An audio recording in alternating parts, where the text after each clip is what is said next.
నిజంగా ప్రేమించిన వాళ్ళు మీ మీద కోపం రావడం చాలా కష్టం. సపోజ్ ఒకేళ వచ్చినా కూడా అది 3 రోజుల కంటే ఎక్కువ ఉండదు అంట. అలా ఉంటే మాత్రం అది మీ మీద ప్రేమ లేనట్టే. మీ అందరికీ తెలుసు అబ్బాయిలే ముందు అమ్మాయిలకి ప్రపోజ్ చేస్తారు. బట్ ఒక స్టడీ ప్రకారం తేలింది ఏంటంటే అబ్బాయిల కంటే అమ్మాయిలనే ఎక్కువ అబ్బాయిలు ఇష్టపడతారంట. బట్ అమ్మాయిలు మాత్రం ముందుగా చెప్పారంట. అబ్బాయిలు ముందుగా ప్రపోజ్ చేయాలని కోరుకుంటారంట. మిమ్మల్ని ఒకరు ఎంతలో ఇష్టపడుతున్నా తెలుసుకోవాలి అంటే మీరు వారి యొక్క కళ్ళలోకి చూడండి. నిజంగా ప్రేమించిన వారి యొక్క కళ్ళు ఉన్న వాటి కంటే 40% పెద్దగా అవుతాయి. ఒక సైకలాజికల్ ఫ్యాక్ట్ ఏంటంటే ఇద్దరు ప్రేమించుకున్న వాళ్ళు విడిపోయిన తర్వాత మళ్ళీ కలిసి ఫ్రెండ్షిప్గా ఉంటే మళ్ళీ వాళ్ళు ఇంకా లవ్ చేసుకుంటున్నారని. ఒక్కసారి లవ్ చేశాక ఫ్రెండ్షిప్ అని మీ దగ్గరకు వచ్చినా కూడా వారు మిమ్మల్ని లవర్గానే చూస్తారు కానీ ఫ్రెండ్ లాగా మాత్రం చూడరంట. ఒకవేళ వారు వచ్చి ఫ్రెండ్షిప్ అని చెప్తే మీరు నమ్మవద్దు. ఒక్కసారి లవ్ చేశాక మిమ్మల్ని లవర్గా మాత్రమే చూస్తారు, ఫ్రెండ్ లాగా ఎప్పటికీ చూడరు. ఇది మాత్రం 100%. ఒక సైకలాజీ స్టడీ ప్రకారం మీరు ఒకరి మీద క్రష్ ఉంటే అది దాదాపు 4 నెలలు మాత్రమే ఉంటుంది. ఒకవేళ 4 నెలల తర్వాత కూడా క్రష్ ఉంటే మీరు ఆల్రెడీ లవ్లో ఉన్నట్టే.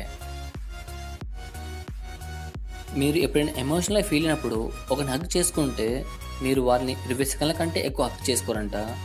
ఒకవేళ మీరు 20 సెకండ్ల కంటే ఎక్కువ హగ్ చేసుకుంటే మీ బాడీలో ఆక్సిటోనిన్ అనే కెమికల్ రిలీజ్ అవుతుంది. అది మీరు వాళ్ళని అందరికంటే ఎక్కువ నమ్ముతున్నారని అర్థం. మీరు బయటి వారితో లేకపోతే ఫ్రెండ్స్తో మీ గురించి కంటే వేరే పర్సన్ గురించి ఎక్కువగా చెబితే మీరు వారిని లవ్ చేస్తున్నారని అర్థం. ఇంకొక ఆప్షన్ లేదు. ఎక్కువ కాలం రిలేషన్షిప్లో ఉన్నవాళ్ళు వారి యొక్క జీవితంలో తక్కువ సార్లు మాత్రమే ఐ లవ్ చెప్పుకుంటారంట. అంటే ప్రతిరోజు ఐ లవ్ చెప్పుకునేవారు వారి యొక్క రిలేషన్షిప్ ఎక్కువ కాలం ఉండదు అంట. నాకు తెలిసి నిజంగా ప్రేమ ఉన్నవారు ఐ లవ్ యూ అని మాత్రం చెప్పరు, వారి ప్రేమను మాత్రమే చూపిస్తారు. ఎప్పుడైతే ఇద్దరు ప్రేమికులు ఒకరి కళ్ళలోకి ఒకరు తదేకంగా ఎక్కువసేపు చూసుకుంటారో ఆ టైంలో వారి యొక్క ఇద్దరి హార్ట్ బీట్ ఒకే రకంగా కొట్టుకుంటుందంట. ఎవరైతే ప్రేమలో ఉంటారో వారి యొక్క మైండ్ ఎదుటి వారి యొక్క లోపాలను పట్టించుకోరంట. ఎందుకంటే వారిని విడిచిపెట్టడం మరియు చాలా కష్టంగా మరి పెయిన్గా ఉంటుందంట. మీరు ఎప్పుడైతే ప్రేమలో పడతారో మీ బ్రెయిన్లో సెరటోనిన్ అనే కెమికల్ రిలీజ్ అవుతుంది. సో అప్పటి వరకు మీలో ఉన్న ఎలాంటి పెయిన్స్ అయినా సరే అన్నీ తొలగిపోయి మీరు క్రేజీగా థింక్ చేస్తారంట. So I think love is the remedy for all the pains.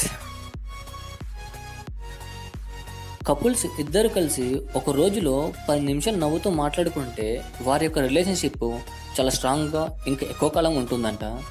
So మిమ్మల్ని విడిపోకుండా ఉండాలంటే ఒక రోజులో 1 అవర్ మీ వుడ్బితో స్పెండ్ చేయండి. మిమ్మల్ని ఒకరు ఇష్టపడుతున్నా లేదో కేవలం 4 నిమిషాలు తెలుసుకోవచ్చంట. అంటే ఫస్ట్ చూడడానికి ఎలా ఉన్నారు, మాట్లాడే తీరు, మీ యొక్క బాడీ లాంగ్వేజ్ ఇవన్నీ కేవలం 4 నిమిషాలు తెలిసిపోతుందంట. సో ఒక వ్యక్తి మీతో 4 నిమిషాల కంటే ఎక్కువ మాట్లాడితే మీ మీద ఇంట్రెస్ట్ ఉన్నట్టు, లేకపోతే వెళ్ళిపో నాయనా. ఎప్పుడైతే మీరు ఒకరికి బాగా దగ్గరగా క్లోజ్ అవుతారో మీకు వారి యొక్క వాయిస్ ఎప్పటికీ బ్రెయిన్కి వినపడుతూనే ఉంటుంది అంట. ఇంకా వారు ఏం చెప్పకపోయినా సరే వాళ్ళు ఏం చెప్పాలనుకుంటున్నారో మీకు ఆటోమేటిక్గా తెలిసిపోతుందంట. అమ్మాయికి మరియు అబ్బాయికి ఇద్దరికి ఒకే రకం మ్యూజిక్ ఇష్టపడతారో వారి యొక్క రిలేషన్షిప్ ఎక్కువ కాలం ఉంటుంది అంట.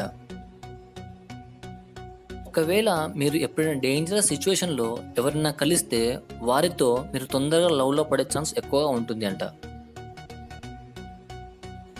చాలా మందికి ఇద్దరి మధ్యన బ్రేకప్ దాదాపు 3 నుండి 5 నెలల కాలంలో జరిగిపోతుందంట. మీరు ఒకరిని ప్రేమించినా ప్రేమించకపోయినా ఒక సైకలాజికల్ ప్రకారం ఏంటంటే మీ మైండ్కి ఒకరు బాగా గుర్తుకు వస్తున్నారంటే మీరు వారిని ప్రేమిస్తున్నారని అర్థం. మీరు లవ్ చేయట్లేదు అని చెప్పినా కూడా మీ మాట అబద్ధం చెప్పొచ్చు కానీ మీ మైండ్ మాత్రం అబద్ధం చెప్పదు. ఒక స్టడీ ప్రకారం తేలింది ఏంటంటే ఒక అబ్బాయికి అమ్మాయితో బ్రేకప్ అయినా లేదా ఒక అమ్మాయికి అబ్బాయితో బ్రేకప్ అయినా అమ్మాయి కంటే అబ్బాయికే 20 రెట్లు ఎక్కువ ఎమోషనల్ పెయిన్గా ఫీల్ అవుతారంట. So please don't breakup with men because they are more emotional person then women. అమ్మాయిలు కూడా ఎమోషనల్గా ఫీల్ అవుతారండి, బట్ అమ్మాయిల కంటే కొంచెం ఎక్కువ ఎమోషనల్గా ఫీల్ అవుతారు అంతే.